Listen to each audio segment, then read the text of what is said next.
Hello and welcome.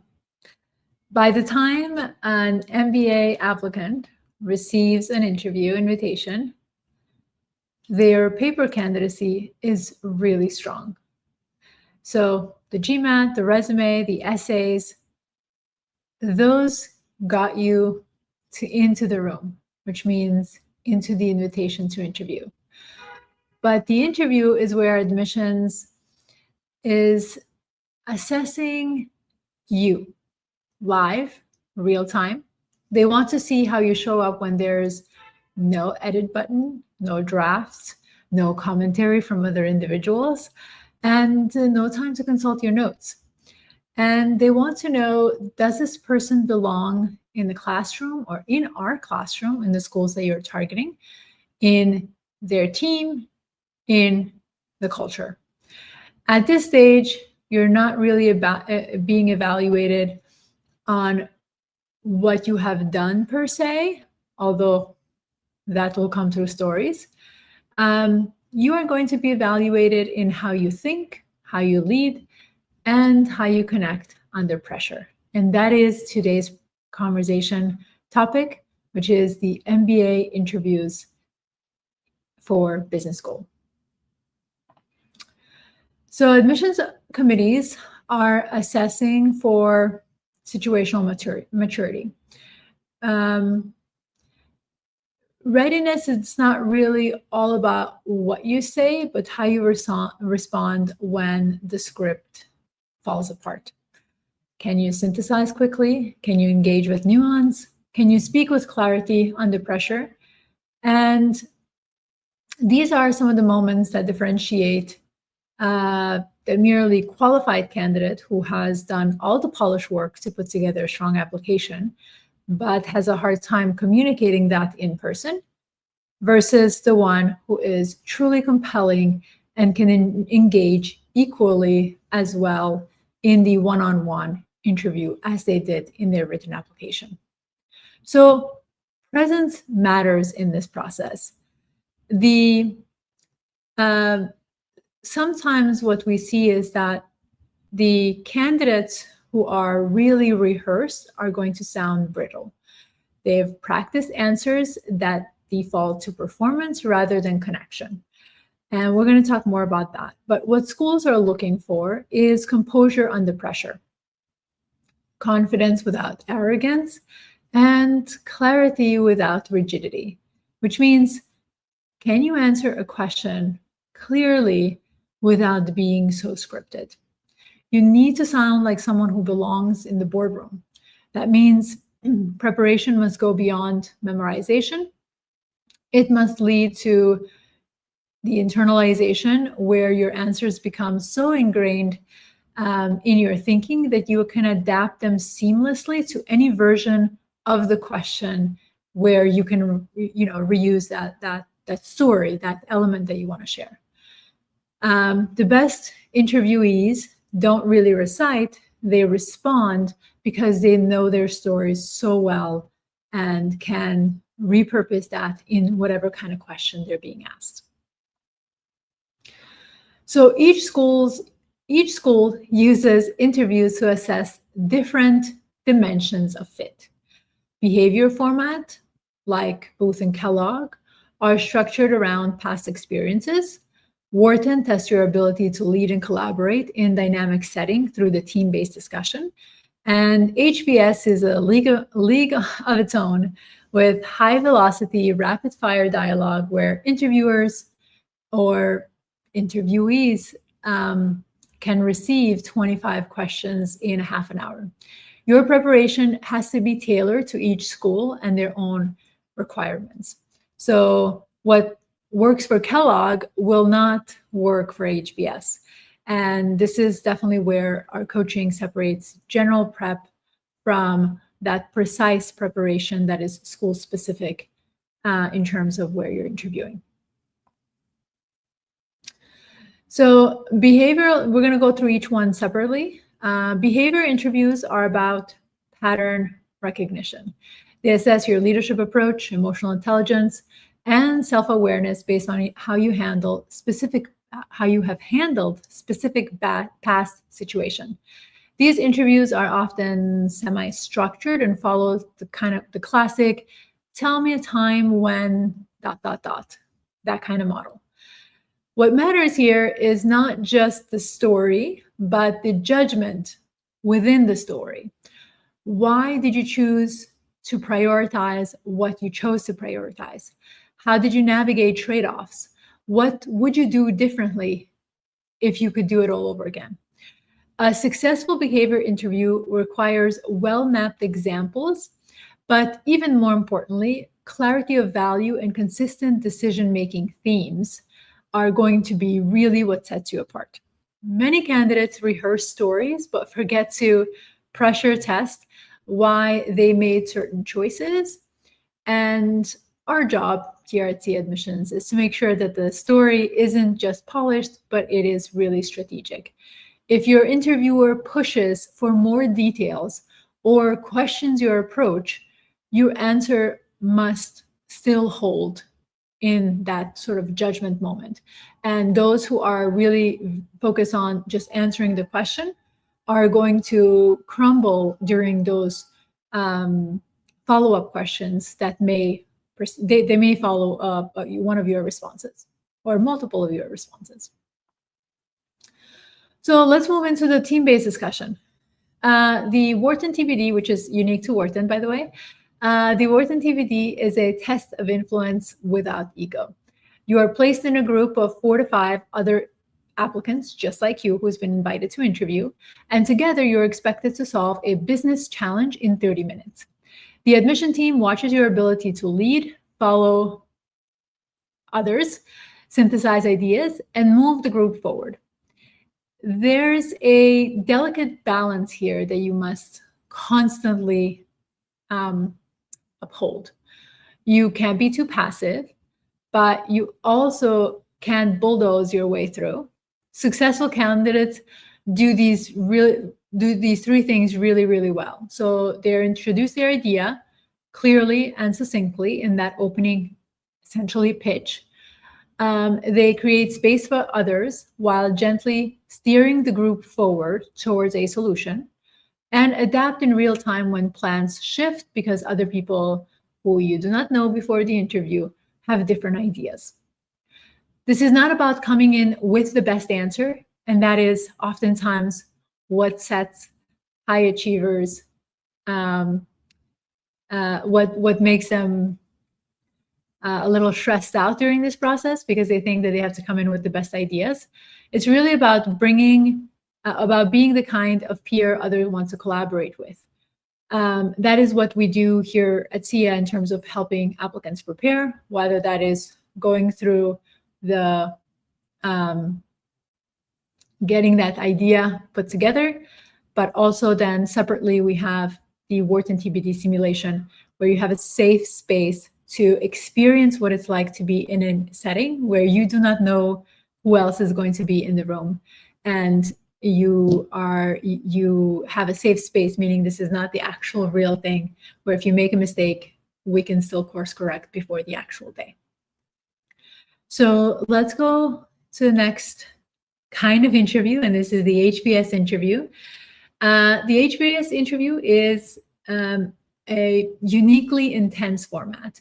It's 30 minutes led by an admission board member who has thoroughly reviewed your application. So everything that you have included in your application, whether that's essays, short answer questions, resume, everything, your letters of recommendation, everything has been read. And the questions that applicants receive are unpredictable. The pace is fast, the tone is direct, and the interview can shift topics without warning. So as applicants, you have to remember here that you're not really driving the conversation. You are reacting with speed, so your answers must be within 1 minute. They have to be succinct, so precise, and has to be strategic in terms of why are you choosing to answer the question in that way. So one client was asked, what's your opinion in the latest earning call of your firm? Another, why not pursue your goals without an MBA? another client, why did you choose this college? And would you choose it all over again? These are some of the questions, but they're very personal to the applicant in front of them. So what's important for applicants who are interviewing at HBS to remember is that this is not necessarily about storytelling. It's about your intellectual composure. We train clients to think out loud with structure, to answer decisively without rambling, and to manage tone with gravitas. If behavioral interviews are about stories, your HBS interview is about your thinking. And that is because the interview is testing your ability to participate in a case discussion in terms of, are you going to be successful in that environment? So sometimes even the strongest candidates blow the interview. And this is one of the reasons is that they assume sort of a mastery of the interview preparation means writing down a perfect answer and rehearsing it into muscle memory. But interviewers don't really reward memorization. They reveal your ability to synthesize. That's what they're looking for, to pivot and to respond in real time. Interviewers, if they see that you are essentially responding very scripted, they're often going to essentially stress test you with questions that you didn't prepare. So if you're only trained to respond to a single version of the question, you will be exposed very quickly, and the interview will become much more challenging for you. So the goal isn't memorization. It's to internalize your core narrative anchors so they can adapt and you can adapt in any variation, or leveraging them in any variation of the question. Think of your examples as modular building blocks. Can you flex your leadership story to address a conflict question, a team question, a time you failed question? And if the answer is no, then definitely you're not ready. You can't have, 10,000 different examples. You're going to leverage your core examples, but you need to be flexible to see how you can adapt. You have to have enough stories, but then how can you adapt from there? And great interviews sound like conversations that are really clear. So our coaching in terms of how we support clients is we help them identify verbal text, rebuild transitions between sort of stories, surface any insights that feel instinctive rather than recited. And the more you internalize, the more executive you're going to sound. So rehearsal is absolutely necessary, but overdoing it and not really looking at how that example can be adapted to many different kind of questions is going to make a very challenging interview for you. So interview readiness begins with your application identity. Why did we position you, or who did we position you to be? What were the narrative pillars that got you the interview in the first place? That becomes our baseline. From there, we work through the most common questions, not just to script them, but to understand the strategic logic behind your responses. Then we run stress testing. What happens if this is asked as a values-based question instead of a project-based one? What if the question is abstract or contextual? Our clients tell us that 99% of what they've been asked in interviews, we have covered in our mock sessions. So not because we can predict questions, but because We train them to think in the right framework. And that's what differentiates really strong interview outcomes from some that are going to be not as successful. So let's look at a case. So one of our clients prepared rigorously for their Kellogg interview. So stories were mapped, themes refined, delivery was paced accurately, and it worked for Kellogg. But when that same client was invited to interview at HBS, he assumed the same approach would carry over.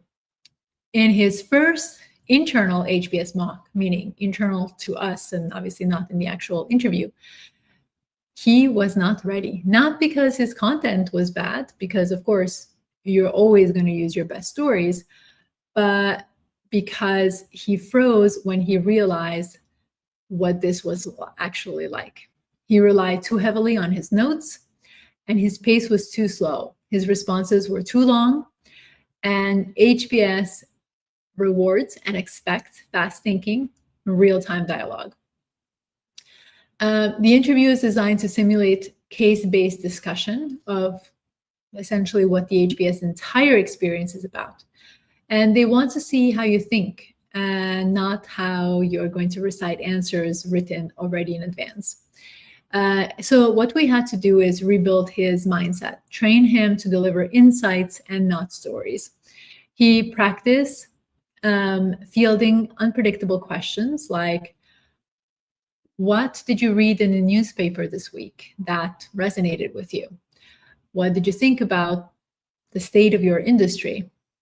He trained until he could articulate big ideas without losing that clarity, without needing 3 minutes to give a response. And that's how he got in. So whether we work with you on the full application or not, we begin by establishing your interview baseline. Can you answer the core questions with clarity and presence? Then we move into school-specific simulations. You receive actual interview questions drawn from our clients, real questions across many different years that we've been collecting these. We coach for structure, but also tone, pacing, and habits. Are you using phrases that undermine your authority?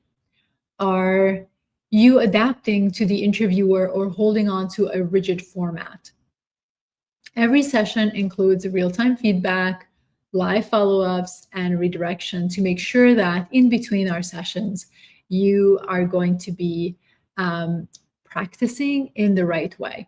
The most important part is that once you know you're moving in the right direction, then you can continue practicing.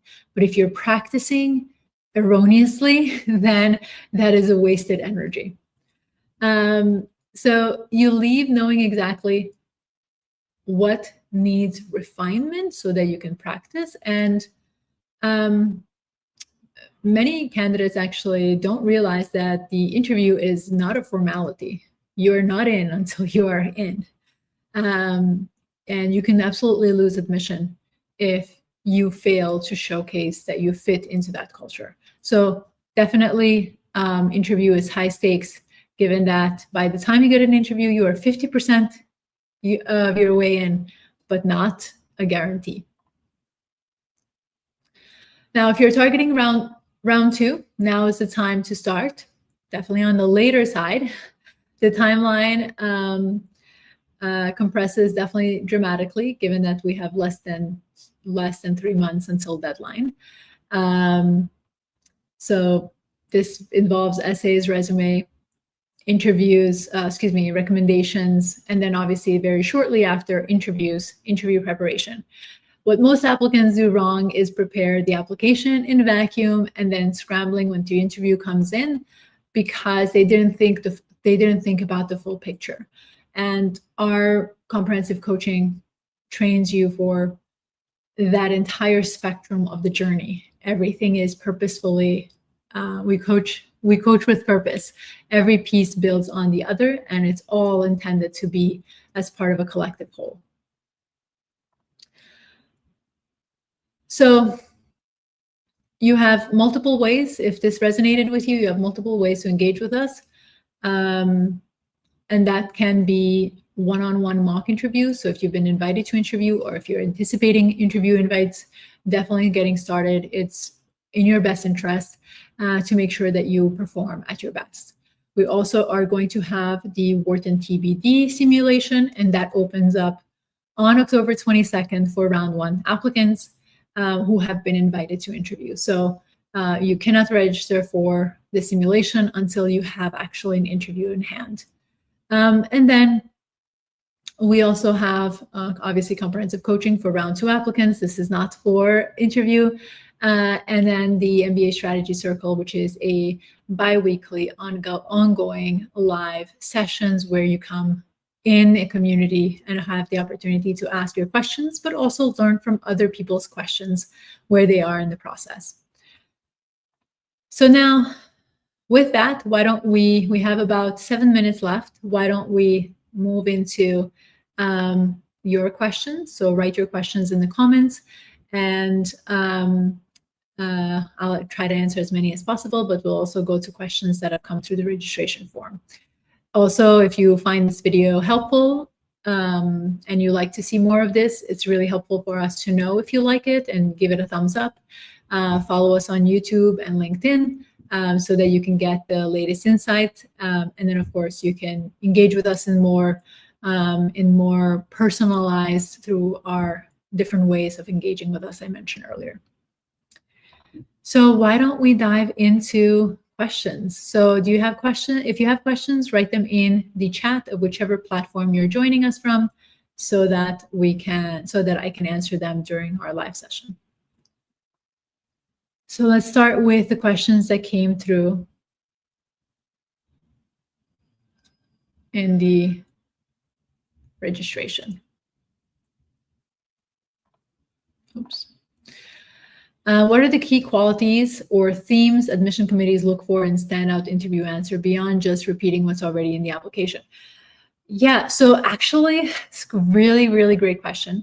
The admission committee or the interviewer is really looking to know what value you're going to bring to the classroom. So do you know your value, right?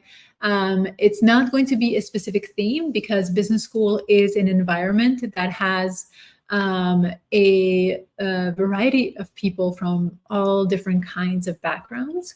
And of course, this is also an element of this is dependent on, which school you're interviewing for. So for example, Kellogg really cares about community, and Stanford really cares about innovation. Harvard really cares about how you deal with uncertainty and how you handle really challenging problems. So there are going to be nuances in terms of themes, but generally speaking, they really want to see, do you know your value, what you bring to the table? Because everyone is going to have a different value, and you have to know yourself, essentially.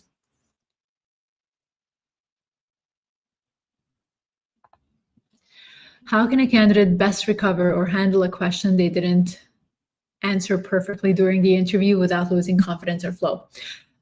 This is an excellent question, and it's something that we actually coach our clients through. If you feel like you haven't handled a question perfectly and you want to correct yourself, don't be ashamed to correct yourself, and just say, actually, what I wanted to say was XYZ, whatever you're correcting, right? Or if you kind of in retrospect had a reflected on your actual interview, which you should do, because interviews repeat most of the time. You don't get just one interview. Typically, you get multiple interviews, and obviously, you want to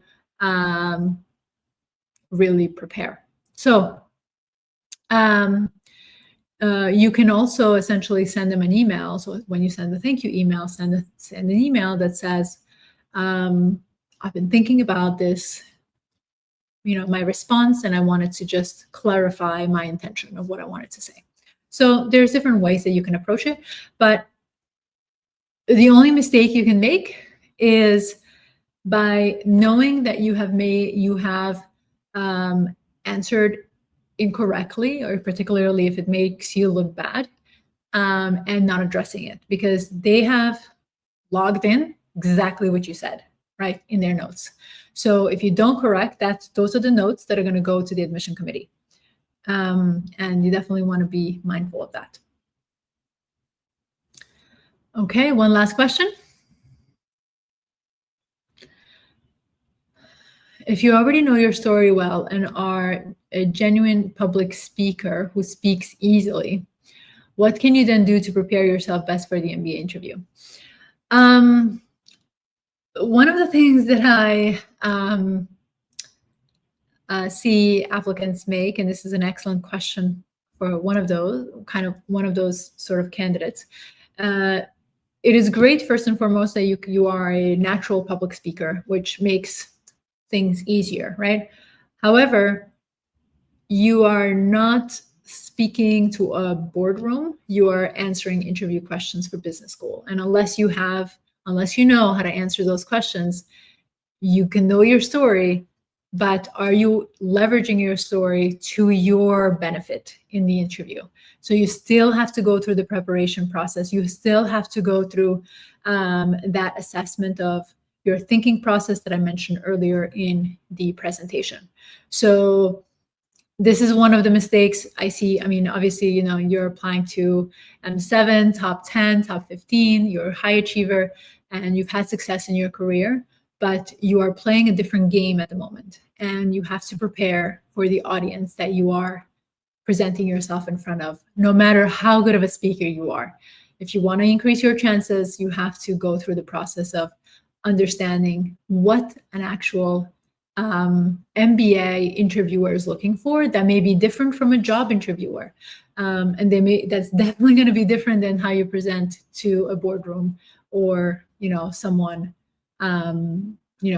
through your work experiences. So keep in mind that you are in a different setting now. Most oftentimes, most of the applicants are going through this for the first time. And you don't know the other side, the individuals who are reading your materials. So you have to prepare for your audience.